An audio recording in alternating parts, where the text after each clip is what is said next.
According to law of equipartition of energy ये कहना था कि किसी एक कंटेनर के अंदर कुछ गैसेस मॉलिक्यूल्स हैं।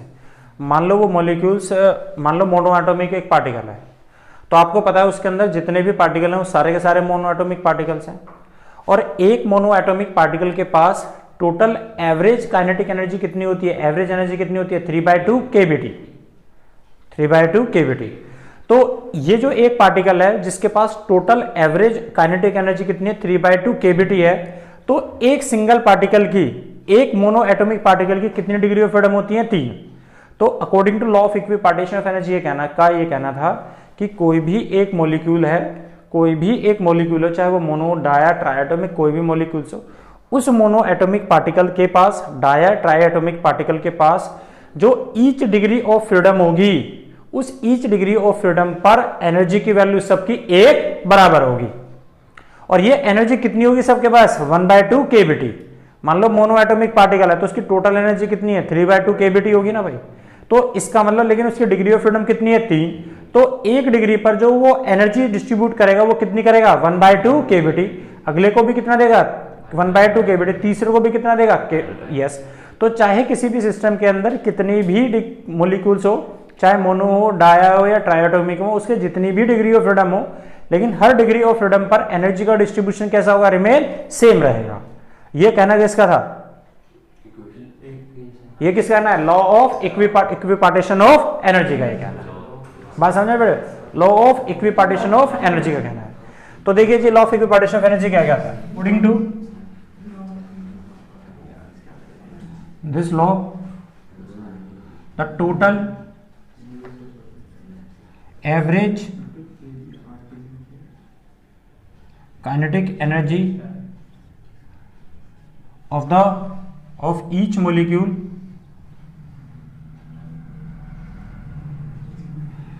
will be equally distribute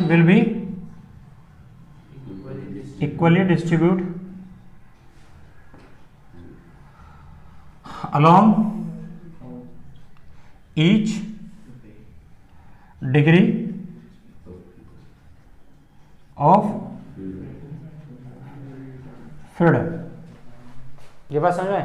and that will be, and this will be कितना? 1/2 kBT। ये इसका कहना था। अब देखना बेटे, हमें पता है now the average kinetic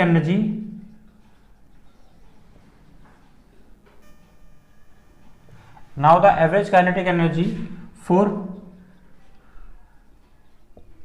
the monoatomic particle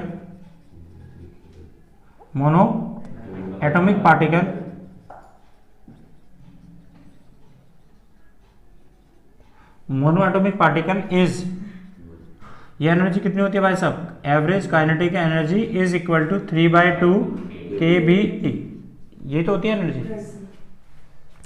अब ये वाली जो एनर्जी है ये किसकी है? तो आंसर है ये एक मोनोएटॉमिक पार्टिकल की एवरेज काइनेटिक एनर्जी होती है। मतलब एक्स एक्सिस में भी वो मूव करते हैं, वाई में भी मूव करते हैं और जेड में मूव करते हैं। और ये वाली एनर्जी को अगर मैं लिखूं तो ये कितनी है? This is ½ mc²। ये तो एनर्जी है।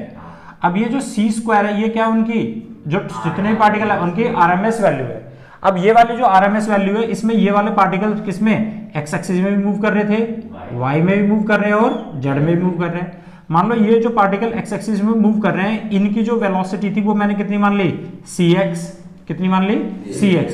इसमें कितनी मान ली? cy। इसमें कितनी मान ली? This is cz। और ये c क्या उनकी सबकी? रिजल्टेंट वेलोसिटी है, जिसे हम RMS वेलोसिटी कहते हैं। ये बात समझ आती है?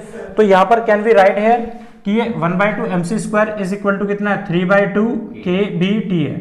तो मैं यहां पर क्या ले सकता हूं? 1/2 m तो ऐसे ही रहेगा, लेकिन c की जगह क्या ले सकते हैं? Here we can write cx² is equal to cy² plus cz²।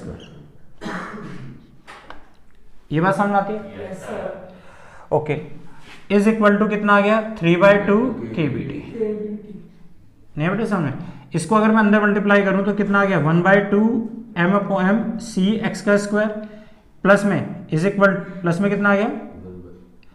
Plus में 1/2 m cy² प्लस में 1/2 m cz² is equal to कितना 3/2 kBT, ये तो आता है। अब हमें एक बात पता है, ये क्लोज कंटेनर है। इस क्लोज कंटेनर के अंदर जब कोई किसी भी रूम टेम्परेचर पर जो एनर्जी होगी वो सबको एक बराबर तो मिलेगी। अगर टेम्परेचर मिलेगा तो हर मोलिक्यूल्स को एक बराबर तो मिलेगा। जब सबको टेम्परेचर एक बराबर मिलेगा तो सबको एनर्जी भी कैसी मिलेगी, एक बराबर मिलेगी। तो इसका मतलब at given temperature and density the energy of yes each particles